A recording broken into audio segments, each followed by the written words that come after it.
All right, we'll get started here. So today we have Mike DeVries on, who is I don't know, Mike, if you're happy with this designation, but I called you a Enterprise SaaS veteran because I feel like there wasn't like one title or one thing that I could give you. You just have like a pretty incredible, pedigree or trajectory here. So I'll just rattle down a couple things that I got from your LinkedIn profile, and then you can correct me if this is all factual. So you entered the software business in 1990. You were part of the, internet boom bust .com bubble as the CMO of Versata, being part of the core team who took the company public in 2000. After that, you ran as CEO a bunch of software companies: Wakesoft, Clarus Systems, Instill Corporation.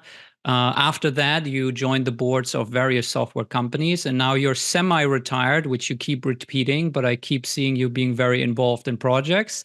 And for example, serving as the president of LiftLab, which is a growth stage B2B SaaS company, and being very involved there. So is that a good summary of your career, or anything I missed or that we need to correct here? Well, I mean, you missed about a decade, but that's okay. What was the decade? I'm happy to put a decade of my career in the rearview mirror. My first decade, interesting. I grew up in the IT organization at a little Silicon Valley startup called the General Electric Corporation.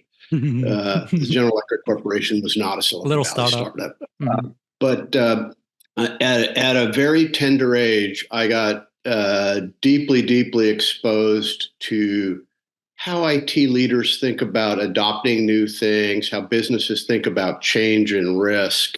And while I was doing that from the perspective of an IT guy inside GE, it really created GE gave me two things. One was a foundation in basic management principles, the ability to read a P&L statement, manage people, all of the things. And it was a great training ground for all of those things. And then the specific work I did for GE was large scale business transformation. I got plucked out of my job and ferried back to the corporate headquarters at a very tender age and ran a project that ultimately brought about $1.8 billion a year to the bottom line for General Electric, and was really the first large-scale global business process reengineering initiative. We took the finance organization out of 238 General Electric business units, implemented the first package software for General Electric, created a financial services center, actually several of them in Florida, that employed several thousand people. And ultimately that was spun out and outsourced to India, and I think became what's called Genpact today. So that was a phenomenal experience for me that gave me a foundation and kind of launched my career into the software industry. That's amazing. I'm curious for you, I'm curious now. I mean, you're not, again, it's not in the rare view mirror because you're still involved in the software business, being more than semi-retired, but do any moments or parts of your career stick out that you now look back on saying, that was a crazy time, or wow, that was a highly condensed, lesson that you learned? .com bubble, obviously that's a thing that I read about now. You were part of it. So I'm curious, anything that sticks out to you looking back a little bit over that career? Yeah, I mean, I think the .com bubble has been repeated now a couple of times. And that was a phenomenal experience. Taking Versata public was an amazing experience. Growing the business 300% a year, consecutive years, was an amazing experience. And I had grown up at General Electric in an environment that was low growth and was very focused on process and organizational structure, and had a few software company experiences. Was a global CMO for about an $80 million software company in the mid 90s, did a couple of startups before Versata. And at Versata, I saw hypergrowth, and it caused me to reject the things I had learned at General Electric, which were a lot to do with process and organizational structure. And what I came to learn at Versata was that when you're growing 300% a year, neither process nor organizational structure lasts for more than about 90 to 180 days. And so what is the fabric then that holds the business together? And it turns out that that's culture. It's real clarity about how you expect people to behave, interact, and make decisions at the margin. And culture was something that was deeply embedded in General Electric, but almost subliminal, right? And at Versata, we kind of flipped the charts on that and said, hey, look, if we're going to survive, it's got to be all about culture, right? It's got to be, we have to be clear on what our values are, clear on what we expect of our people, because we're going through constant and rapid change. Each of my line managers would see their responsibilities double on a quarterly basis. And so within 2 quarters, people are running an organization that's 400% the size of what they were hired to run. And an awful lot of your managers aren't going to be able to make it. They're going to get layered. All kinds of things are going to happen. And if you don't have the right culture, people start pointing fingers. People don't understand what's really important to keep the business on the rails. That doesn't work. So let's stay on that topic. 2 questions there. One, for culture, what do you think are the core ingredients that are important to instill when you're trying to go for hyper growth or split scaling or fast growth, however you want to call it? And 2, how do you instill it? Yeah, I mean, it has to start from the top, but let's take a half a step back. I think a lot has been written about the SaaS stall, right? SaaS companies in the $10 to $30 million range that kind of get stuck. And I think there's been some early, there was certainly some early discussion about, the problem is a TAM problem. It's about your total addressable market. And I think on reflection, people have really come to conclude it's not a TAM problem. It's an NPS problem. And some of that's reflected in churn, but a lot of it's reflected in how much referenceability do you get in the market? Are people actively carrying your brand around the market in a positive way? Are you viewed as a company with the kind of reputation that people can trust with big problems? Because you're gonna walk through the classic technology adoption cycle, moving from the very early adopters into an early majority. And those are different personas, right? Early adopters are looking for exciting technology to adopt. Early majority wants to see other people up and down the block driving the same kind of car. And so they're going to look to your references. They're going to look to that reflectivity. And if we fast forward from 2000 to 2024, in 2000, we barely had our product brochure online, right? Our website was basically our product brochure. We get to 2024 and our buyers are doing maybe 70% of the buying cycle before they're in touch with the company. And so what is that about? That's about 2 things. It's about the content we provide them, the expertise we show, and you've highlighted that certainly in some of your recent blog posts. But it's also about what's our reputation in the marketplace. Who did they hear about us from? Do their trusted advisors trust us? And so instilling that in your culture, basically saying that the 3 metrics that matter most in the business are NPS, and I'll let you guess what the third one is, Finn. NPS. Very good. So I think that's been foundational for me from the Versata experience, and has carried forward. And I've chosen to partner with entrepreneurs that I think are exceptionally good at serving customers and get empowering their team to do it. So NPS, Net Promoter Score, is a metric that is supposed to measure customer happiness or satisfaction. How would you go about, like, for example, if I now say, I love this, I want to implement it for Project 33, like, what do I send an email once a month with a survey, or what's literally the best way for me to just implement it and start measuring it so that we can optimize towards it? I have not a clue how to answer that question. I really don't. We look to our leader.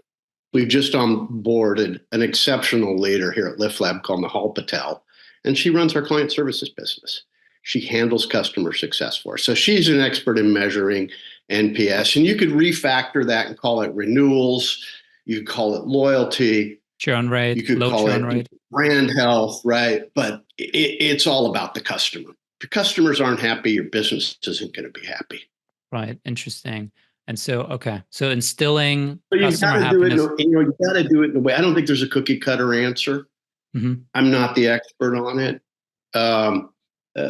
you've got to think about it in terms of, horses for courses, what makes sense for your business and measuring the satisfaction of your customers. But I've always erred on the side of talk to them more, talk to them often, talk to them when there's trouble, talk to them before there's trouble. When there's a problem, get on the phone with them. Right. Make sure you understand not the problem with your product, but the business impact. What's the need? What are they trying to solve for? Help them solve their problems. They'll help you stay whole. So it's really just that simple, huh? Is that the? I don't think it's simple. I mean, it's look, not. But nuclear fission is simple, right? Simple, but not easy. It's just really, not easy. Simple, right? Running the 4-minute mile is simple. Complete each lap in 60 seconds. It's just not easy. Jeff got a question here. Do you see resistance in current customers to reinforce your NPS when you're also selling to their direct competitors? I think that can be problematic early on, because early on your customers are seeking competitive advantage from your product. Like your first 5 or 10 customers are going to partner with an unproven company because they think it gives them an advantage on their customers. Your next generation of customers are more likely to be inclined to partner with you because they see it as an advantage for their business. And it's about staying competitive. It's about solving today's current problems. And so that problem kind of diminishes over time. But those first few customers that bet on you, they expect you to bet with them for a while. And look, you build your business in the B2B space, and particularly in the B2B interface space, by being partnered with and loyal to your customers. We certainly had examples of that in the company that predates LiftLab, and we've got, which was DataSong. Same executive team, different variant on the technology and the problem.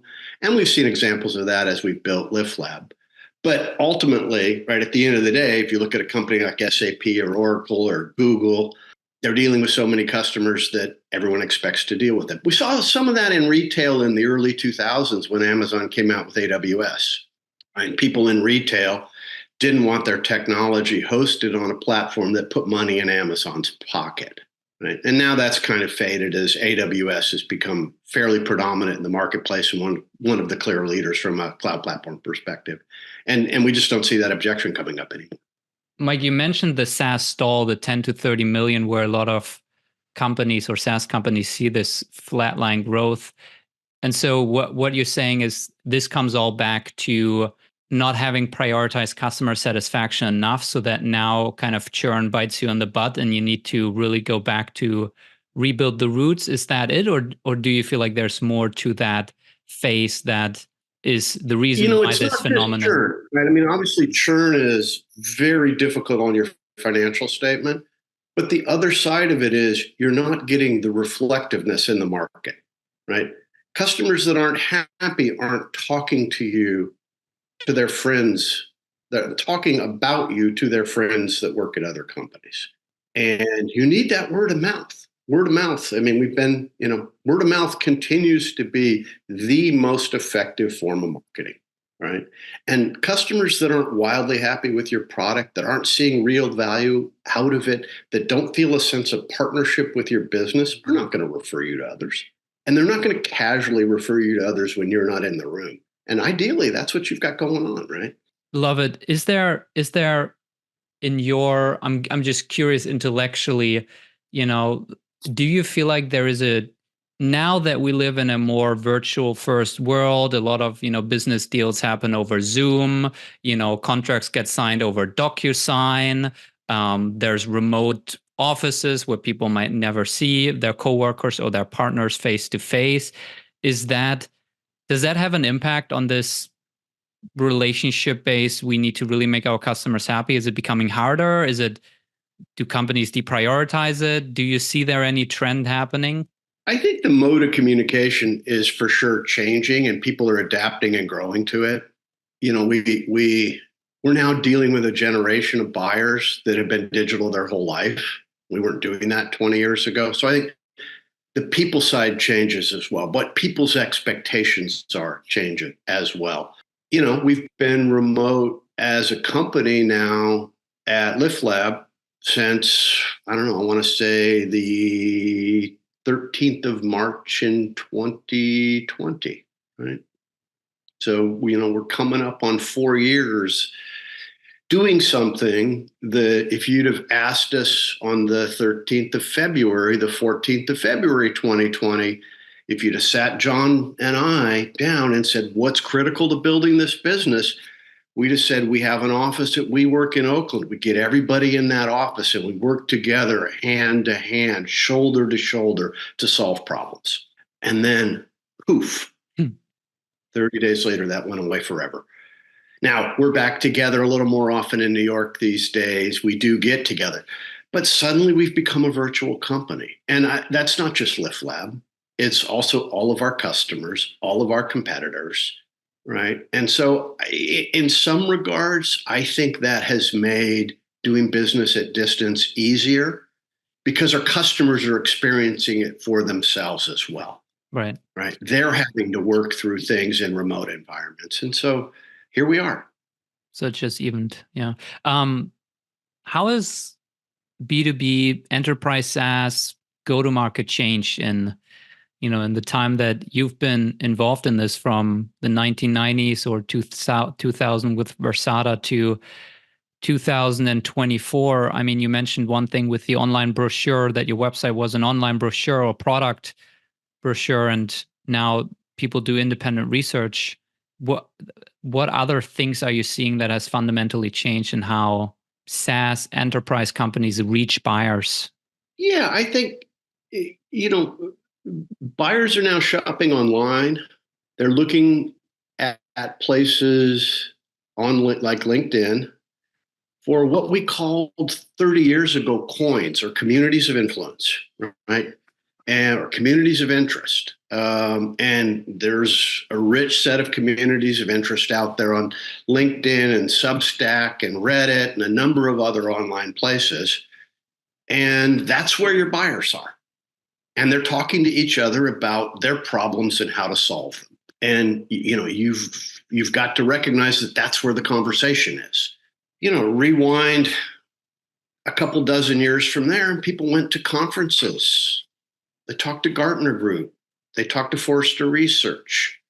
That was where they got their information and referenceability. And so it's just a shift in how people communicate and interact, and you've got to stay current with that, right? If our marketing strategy today was to send direct mail to clients' offices, we would be crippled because, a few things. Direct mail's long, expensive, and clients are in their offices, right? But that's how we used to reach people, right? We'd get a reply card from a client. All of that has changed. And I think continues to change and evolve. You described me as semi-retired, and it's become, over the last 24 months, as LiftLab has accelerated, less retired and more semi. But that's what's kept me engaged in this business for 40 years, which is near constant change. And being able to think about, how do I reinvent what we do as a company and what I do as an individual every 18 to 24 months. And that's a ton of fun.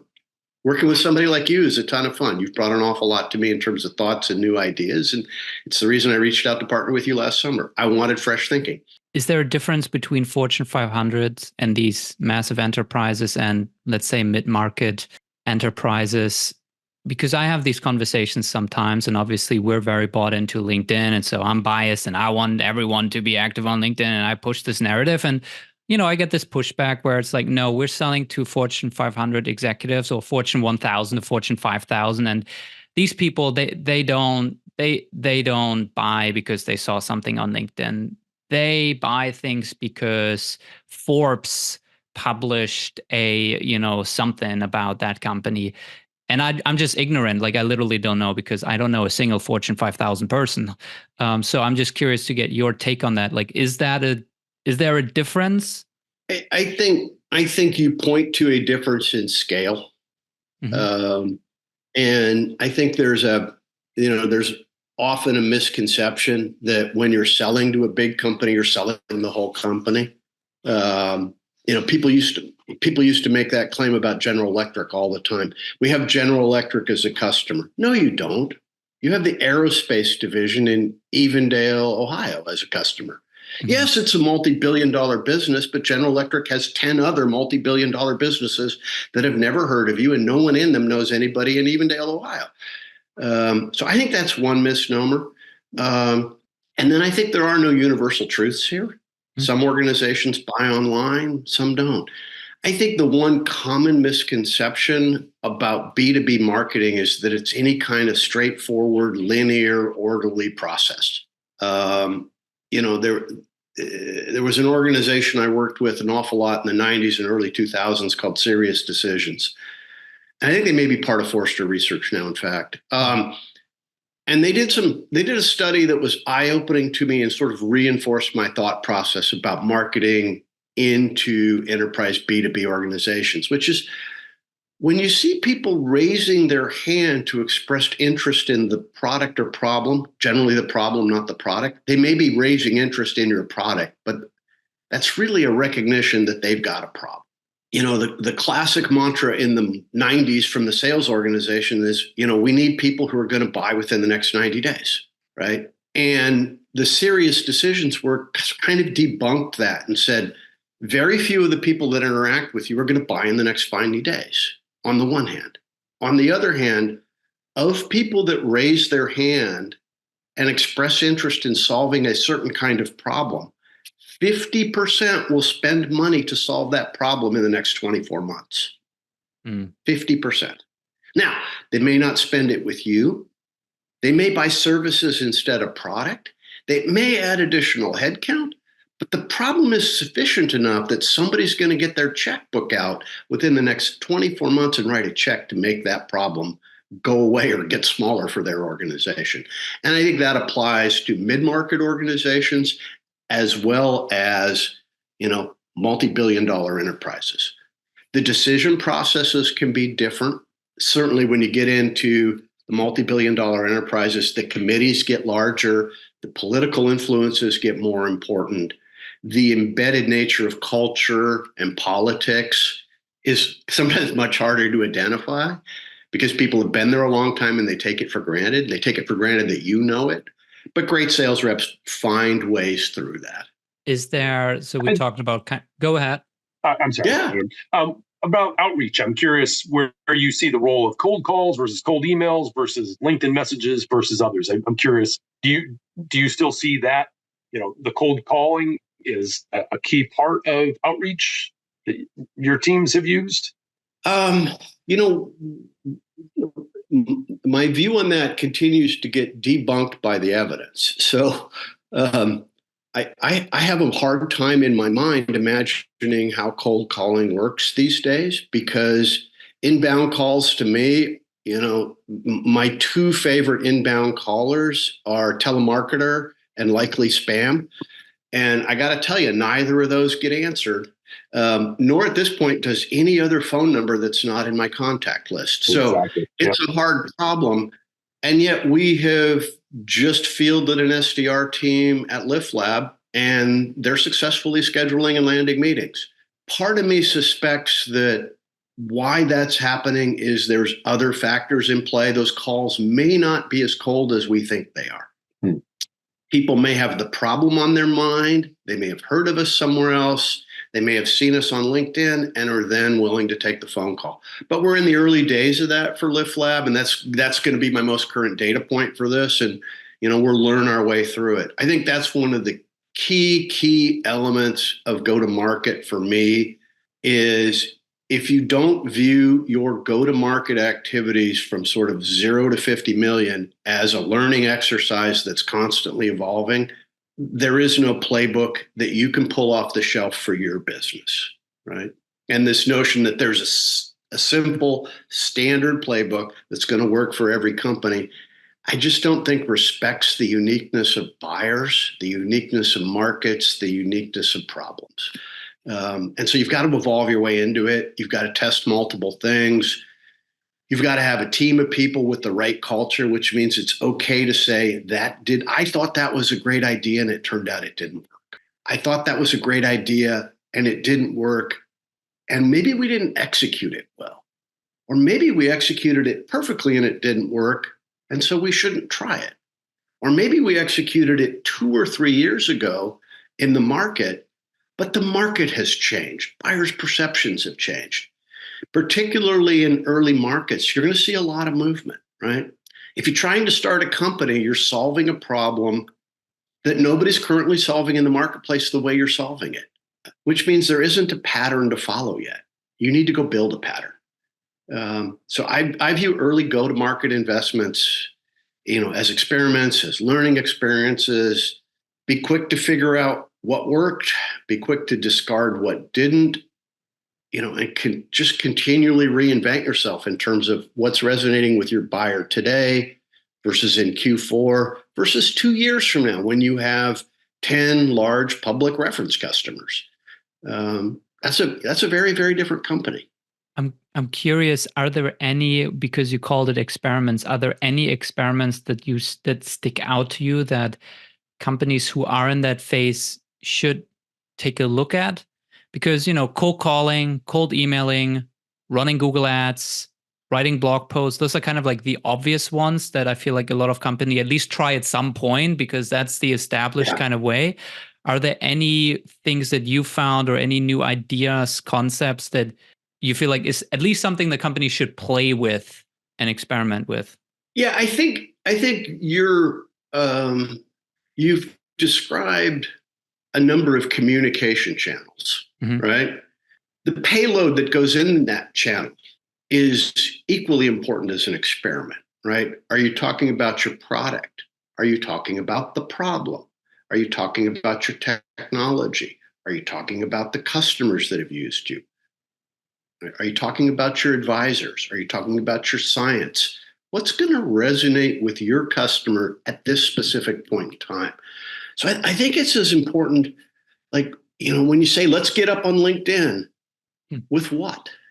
What are you trying to do? Where are you in your evolution? How is your market moving and changing?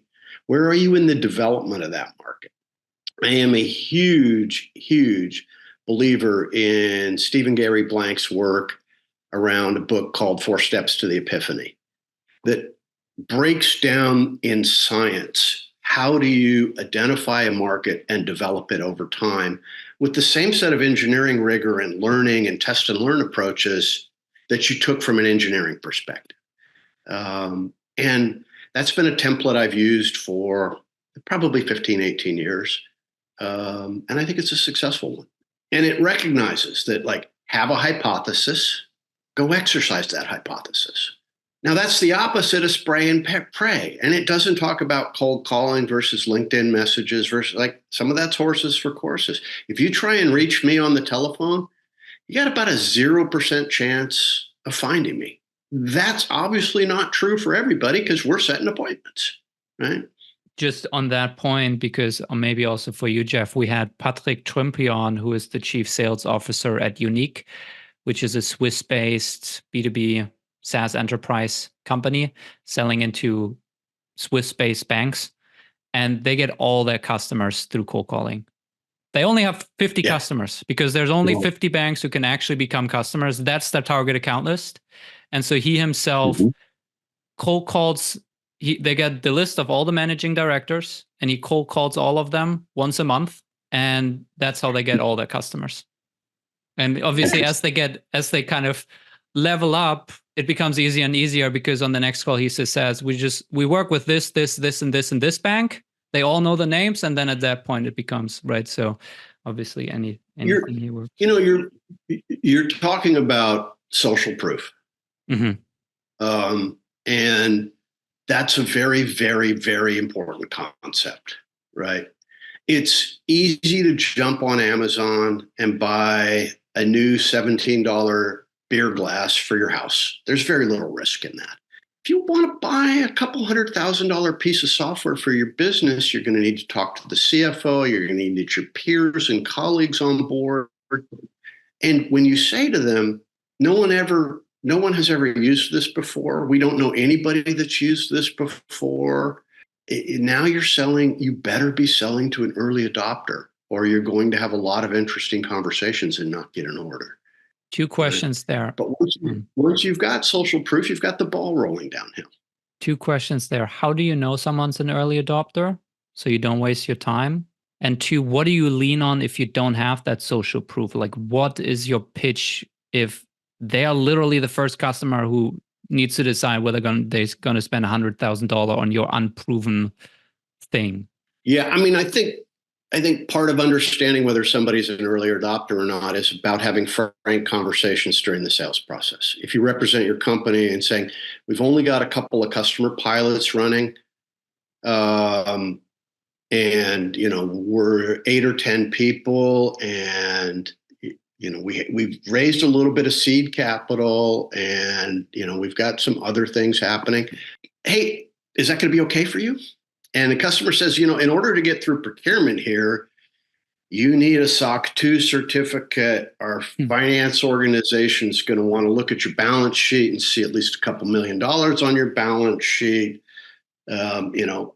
Throws a bunch of hurdles at you that are inconsistent with where you are as a business. You're not talking to an early adopter.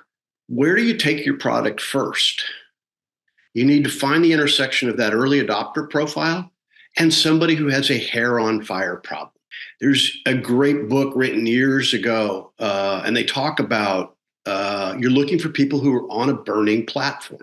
And the backstory to that really literally was a man who was on a burning oil platform in the North Sea, 6 stories above the ground in the dark. And he jumped off. And that's a pretty significant change. You've been told your entire life, when you're an oil worker or a sailor or in the shipping industry, don't get off the boat at sea. Whatever you do, stay on the boat. Don't get in the water. It's freezing cold. You'll die in 3 minutes. And they asked him, why did you jump off in the middle of the night? He said, I was on a burning platform. People who are on a burning platform have to solve that problem now, and they'll do anything to solve it. And so you got to find those. The key to finding them, in my view, is you'll spend time as an early stage company talking about your TAM, and talking about your large scale global market, and talking about the 10,000 companies that can buy your product. And you spend a lot of time talking to investors about that. The key is to basically flip that narrative in your own head and say, where are the 5 companies? What's common about 5 companies that absolutely have their hair on fire? Those are the people that will partner with you early because they've exhausted their other options, right? They've looked at all the large-scale incumbents. They've often tried to build it themselves. They've done both of those things, and the problem hasn't gone away. It's gotten bigger. And when that's the case, they'll partner with anybody to solve the problem, if you can solve the problem. And then solve their problem, they'll sing your praises. Right. Why 50 million? You said the journey to get to 50 million you really see as a journey of experiments. 50 million sounds like that's a massive number. We haven't even reached 1 million. And you see the journey to 50 million as a journey of experiments? Like why 50? Like what happens at 50 and why is it so large? I thought you figured it out at like 1 million or 5 million or maybe 10 million. That's when you need to have it figured out, right? Because it changes. Mm-hmm. Your buyer changes. Like, I don't know what 2025 is going to look like. I know one thing for sure about it. It will be different than 2020. And if I think about that in the context of literally every tech business I've been involved in, what will be different? Our product will be different. Our competitors' products will be different. The economics, the underlying economics of our buyers' businesses will be different. They may be in a boom time. Interest rates may go to 2%. Growth may be 6%. Every B2C company in the world may be in rapid expansion mode. Or we might be in a recession and people are pulling back. So I think every time those shifts happen, you need to be conscious of them in your business and reinventing how you talk to your customers, what channels you use to communicate with your customers, how you sell and distribute your product to those markets. I early on had an opportunity to interview and hire several US-based managers of international sales. And over time, I kind of developed a trick question for them. I would ask them, tell me about the European market. And the reason it's a trick question is there's no such thing. There's a market in France and a market in Germany and a market in the UK. And we kind of lump some companies together where there's tall blonde people. We call that Benelux. And there's Italy, right? And each of these is a different market. They have different cultures. They have different buying needs. The economies are in different cycles. The dominant industries in the companies are different, right? And you've got to embrace that. And they're all moving over time, right?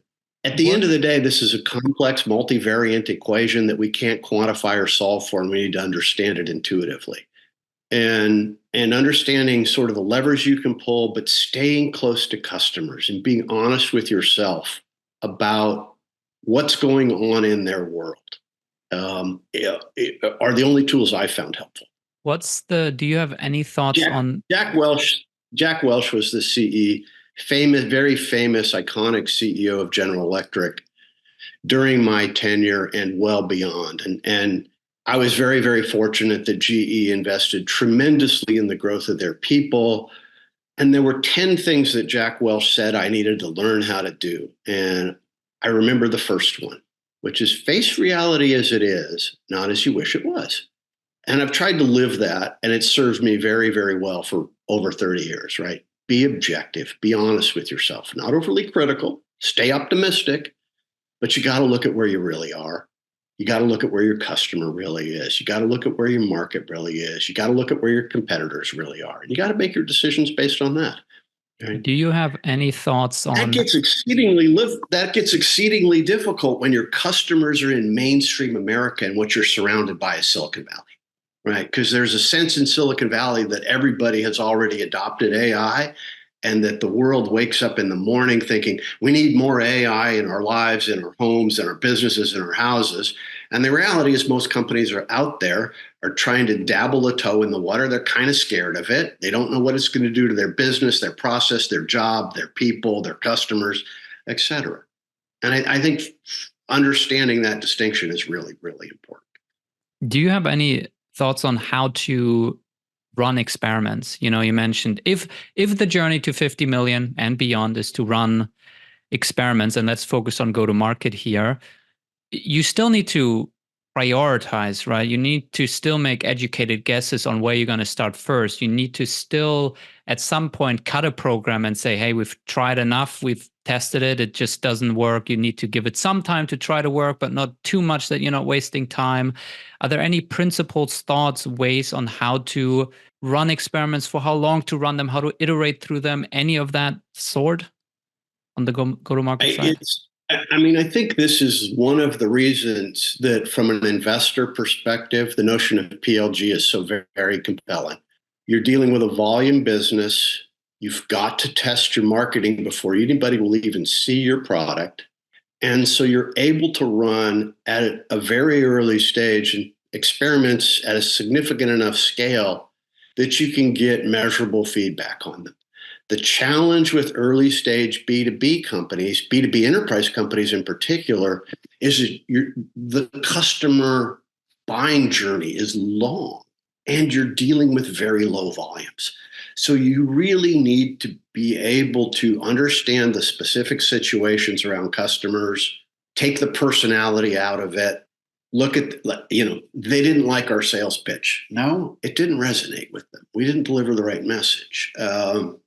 And it becomes a very difficult kind of gut-based process early on. I think it gets easier as you scale, but it gets harder because you've got more people involved on your side that have got their own set of needs and concerns around their jobs and their roles and all of those kinds of things, right? We're running an experiment about building a second sales channel or a third sales channel. Well, there's people in the first sales channel that may be a little bit threatened by that, right? So that's becomes the difficulty as you scale. The advantage of scale is you can reach more people, you've got more resource, you've got bigger numbers. The early stuff's really hard. This is why so very many seed stage companies just don't make it. And they shouldn't, right? They're seed stage companies. So it's Speaking of what's hard, I'm sorry, Finn. What's hard early on is quantifying value proposition and then pricing. At least that's what we're dealing with right now. How the heck do we price this? We obviously don't want to leave much money on the table, but you also need to make sure you're pricing it appropriately so you can run a successful business. Any thoughts or input you have on value prop, quantifying, and pricing would be helpful. Yeah, my experience at LiftLab is not a particularly good proxy for either of those problems, right? We sell a product that moves people from sitting around being confused about how their marketing is performing to making decisions and growing revenue and profit. So we don't have to quantify any labor cost savings. We simply say, we will make you another million or two in the first 90 to 180 days you work with us. And we can point to 4 or 5 customers that we're already doing that with. You know them. You may have. I live in a very blessed universe in that the guy I work with, the team I work with are brilliant. John Wallace has invented basically a money-making machine for enterprise B2C marketing organizations, and it works, right? I think where it gets very, very challenging, and so I live in the less than 3% of companies where my value proposition is directly tied to revenue and profit. You'll have more money in the bank at the end of 6 months. The other 95, 98% of B2B sales and B2B enterprise sales are generally talking about process efficiency, improved collaboration, all of those kinds of things, softer benefits, right? And there really are only 2 value propositions in the B2B world. We make you more money or we save you money. Right? 98% of people are living in the we save you money category. And that's a hard one. It's a very, very hard one because the savings are often intangible. You can't go to your buyer and say, we're going to help you be 10 times more productive, because your buyer's a director and he's got 22 people on his staff. He said, if I'm 10 times more productive, that means I should shrink my team from 22 to 3. And I'm not a director anymore. I'm now just a team lead, right? So it gets very, very tough in that world. I think the best advice I would have is, first of all, your cost versus your return ought to look like about 10x or better. And it ought to be real. And you ought to be able to quantify that in your own head. And we've talked about that in B2B forever. And there's actually some research out of Harvard that suggests that is the scale of value prop you've got to deliver. On average, people will underestimate the size of their problem by a factor of 3, and they'll underestimate the impact of your technology by a factor of 3. And 3 times 3 turns out to be 9, and 9 looks a lot like 10. And so you better have that in mind. And then this is why you focus real hard on what's the buying vision? What's the future state that you're trying to take your client to? And is that compelling enough to have them take risks with you to get to that future state? And so, if it's a compelling future state and you're delivering that kind of return, you stand a chance. And, people will say, well, we sell compliance, or all of those just come down to cost savings. I can always put enough people on a problem and get to compliance. Compliance is a good one, though. If you've got a compliance solution, people worry about that. Possibly last question, because Jeff, let us know if that was helpful, if you have a follow-up question. Yeah, definitely. No, it's helpful. Yeah, awesome. Thank you. Maybe last question here. What are maybe some of the common pattern now that you've seen this journey of how companies need to go to market and stay, on top of the trends and where buyers are? What are some of the common things that you maybe see that software companies do where you're like, gosh, this is not how you do things anymore? Like, are there common patterns that you see that maybe outdated best practices that somehow are still ingrained in go-to-market teams that they keep doing, even though we've moved on from that 10 years ago or 5 years ago? I'm not sure I can point to anything specific in terms of it needs to go away.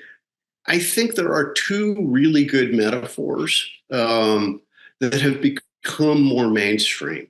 And I'm particularly talking to, the journey from 0 to 5 million, the journey from 0 to 10 million. I think one is this notion of founder-led selling. Early customers want to buy from the CEO. Your CEO better be able to sell. If your CEO can't sell, you have a problem. You're going to have a difficult time raising capital if your CEO can't sell. And he's got to be able to sell, he or she has got to be able to sell the vision and the dream and build trust in order to get those early customers. And I think you've latched on to kind of a subsequent trend, which is, okay, let's take that to a larger scale through this concept of founder-led marketing. And I think that's equally powerful. CEOs build businesses where they understand the problem, they've got a unique innovation and a compelling vision about where that's going to take companies in the future, right? And getting that out in the marketplace matters. I still see companies doing a ton of technical marketing. There may be a place for that, but by and large, explaining how your technology works is not going to make your buyer more comfortable. Buyers are going to buy the solution to their problem, and generally confused buyers aren't going to buy. And I see an awful lot of companies continuing to communicate, here's my modeling methodology, here's how we deal with p-values. Okay, that's maybe important in the evaluation process deep down at the end, but that's not going to bring somebody to you and start a compelling conversation. Business people try and solve business problems, right? You know, the analogy that I heard a long time ago was people go to the hardware store to buy a drill bit, not because they want a drill bit, but because they need a hole. The hole is the need. The drill bit's the solution. Don't walk away from the need. Right? What's the problem you solve for people? Jeff and Sundar, I also see you in here. If you guys have any last questions, now is your chance. Feel free to either drop them in the chat, or Jeff, if you have anything, feel free. Not at the moment. No, this has been very helpful. Thank you. Awesome. Sure. Mike, this was awesome. You know, we've been doing this for a couple months now. I interviewed quite a few people, some people that, you know, I've been following for quite a while on LinkedIn or other platforms, Jason Fried, Chris Walker. And I'm not trying to, you know, flatter you, but I am going to re-listen to this conversation and take notes, because I feel like there was so much in there that I need to implement. That wasn't just intellectually, it's interesting and cool. It's like, you know, shit that I need to be doing. Yeah. And so I'll be re-listening to this and taking notes and hopefully getting to implement some stuff. So yeah. I mean, it's, you know, I'm coming to the end of a career. It's been rivetingly fascinating for the last 40 years. And you know from working with me, Finn, that it's as fascinating to me today as it probably was 40 years ago. Technology is an amazing, amazing place. None of my kids said they were going to get into tech. All of them have ended up in tech.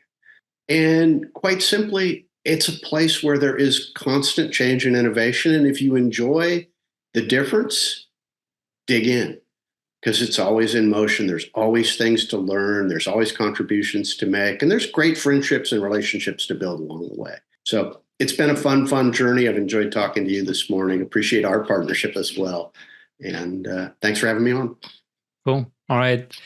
Thank you, Mike. Thank you, Jeff. Thank you, Sundar. Thank you, Toby. And thank you guys who joined from the LinkedIn live stream. And I'll see you around on the next one. We do this every week. You got it. Take care. All right. Bye-bye. Bye.